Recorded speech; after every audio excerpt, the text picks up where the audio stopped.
Geralmente não paramos para pensar neles, mas estão em toda parte. São os zíperes. Desde que eles foram inventados em 1851, o princípio do zíper continua o mesmo. A única coisa que mudou é que os colchetes de antigamente se tornaram dentes, que se desengancham por um calço em forma de arado, que desprende cada dente do dente de baixo. Eles são peças de engenharia falsamente simples. Mas são necessários 20 processos de fabricação diferentes para fabricar um zíper. Como é possível?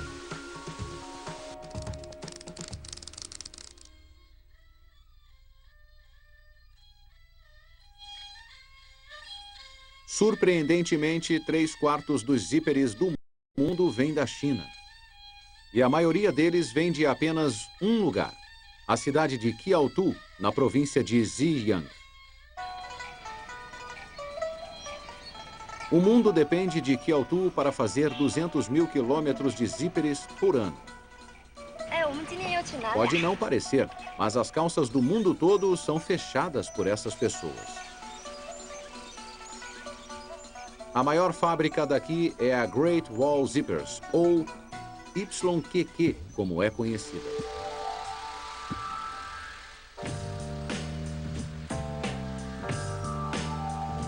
É o começo de um dia de trabalho para as 1000 pessoas que irão fazer o acessório de vestuário mais comum do mundo. Tudo começa com este material, bolinhas minúsculas de plástico. Agora não se assemelha a nada a um zíper, mas uma transformação está para começar. Isso irá formar os dentes interligados do zíper. Primeiro, as bolinhas são derretidas em um forno. Depois são espremidas em pequenos buracos, resfriadas em água e gradualmente esticadas em cilindros superaquecidos, formando longos fios. Cada cilindro os torna mais longos e mais finos. É essencial que todos alcancem uma largura correta e uniforme. Caso contrário, os dois lados dos dentes do zíper não se encaixarão quando estiverem prontos. É difícil acreditar que esses simples fios de nylon logo se tornarão dentes de zíperes.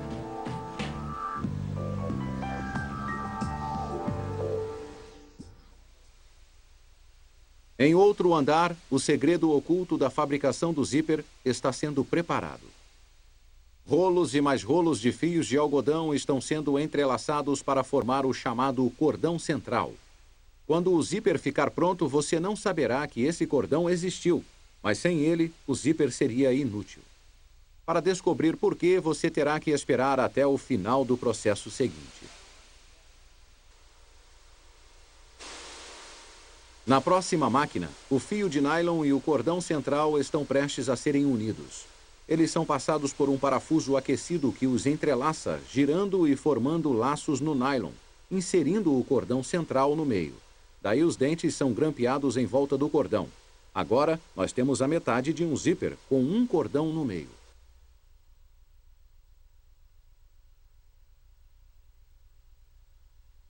Os dois lados do zíper se mantêm juntos.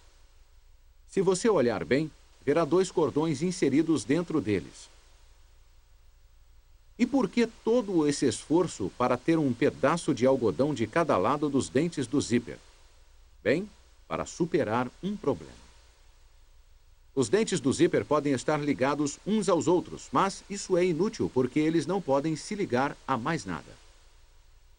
Então, como podem ser colocados em uma calça, uma bolsa ou um casaco? Na realidade, em qualquer coisa. A resposta é que precisam estar ligados a um tecido. O próximo andar abriga dezenas de teares, tecendo um tecido que se chama cadarço, que constituirá os lados do zíper acabado. E há muito dele.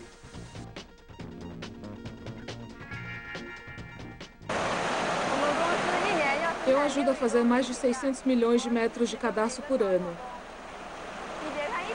É incrível como há tantos processos por trás da fabricação de um simples zíper. Agora é necessário ligar milhões de metros de tecido a milhões de metros de zíperes.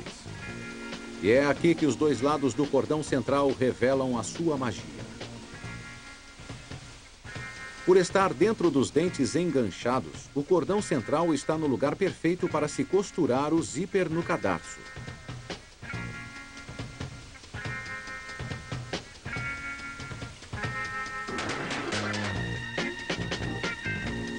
Os dois lados do zíper são então inseridos em outra máquina e costurados no cordão fechado para criar um pedaço único e longo de zíper. O produto final é uma quantidade enorme de zíperes de cores diferentes enrolados em carretéis.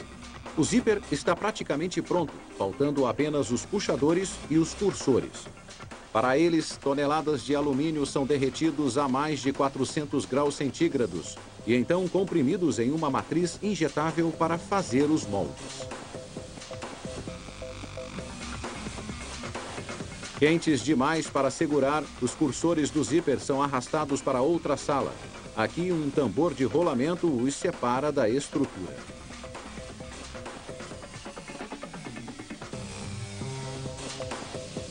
Enquanto essa remessa continua girando, em outro andar, todas as peças de metal estão sendo escolhidas e montadas. Puxadores e calços são grampeados para se fazer o cursor.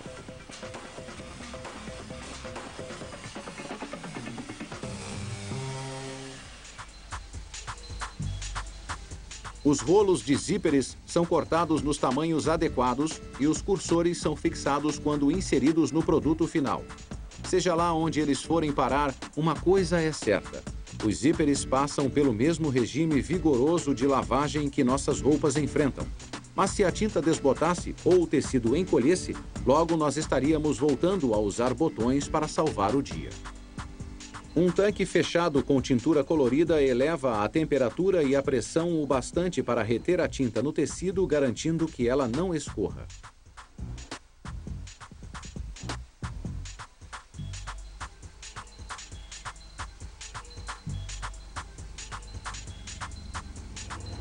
E para impedir que o tecido encolha, depois da lavagem, vem o ferro. Uma grande lição é aprendida aqui. Enormes cilindros a vapor são usados para esticar qualquer vinco restante. Nos zíperes de nylon, usa-se vapor em vez de eletricidade, porque os ferros elétricos derreteriam o nylon. Enquanto os ferros a vapor continuam passando milhares de quilômetros de zíperes na fábrica YQQ na China, outra fábrica, dessa vez no Japão, levou o zíper ao século XXI.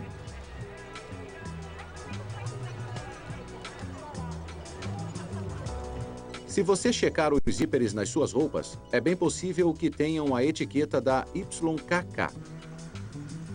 Mas essa fábrica japonesa usou a tecnologia desenvolvida com os zíperes em todos os tipos de produtos improváveis, que vão desde aquários a trajes espaciais e tendas para todos os climas, como esta.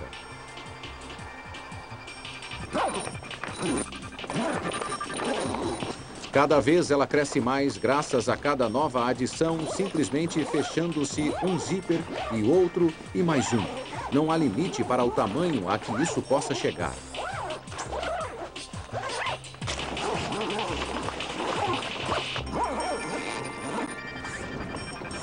Esta tenda é forte o bastante para as pessoas andarem sobre ela e para se abrigarem dentro dela. E tudo isto graças ao zíper.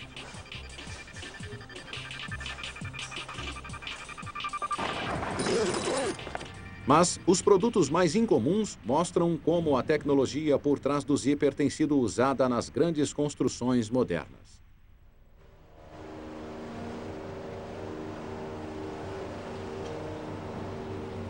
Esta é a ponte Akashi Kaiko, no Japão. Tem quase 4.000 metros de comprimento e com 280 metros de altura é tão alta quanto a Torre Eiffel. É a ponte suspensa mais alta e mais comprida do mundo. E logo abaixo da pista, estes engenheiros estão fazendo uma manutenção de rotina. Como eles fazem isso? Os zíperes.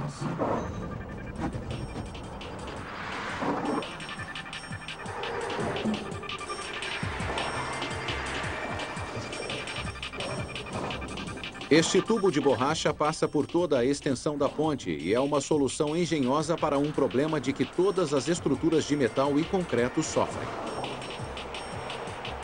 A pista da ponte Akashi Kaiko, na verdade, se expande até 2 metros por dia, o que é suficiente para fazê-la rachar e quebrar devido ao esforço.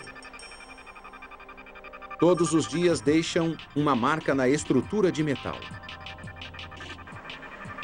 É por isso que uma ponte tem articulações expansoras construídas na superfície da pista. Elas permitem que a pista se expanda os 2 metros necessários sem se quebrar. Contudo, com essa solução vem um problema. O asfalto e os fragmentos que os carros arrastam poderiam cair através das juntas a 30 metros de altura sobre os pescadores e os barcos abaixo. Um pedacinho de arenito dessa altura poderia ser fatal.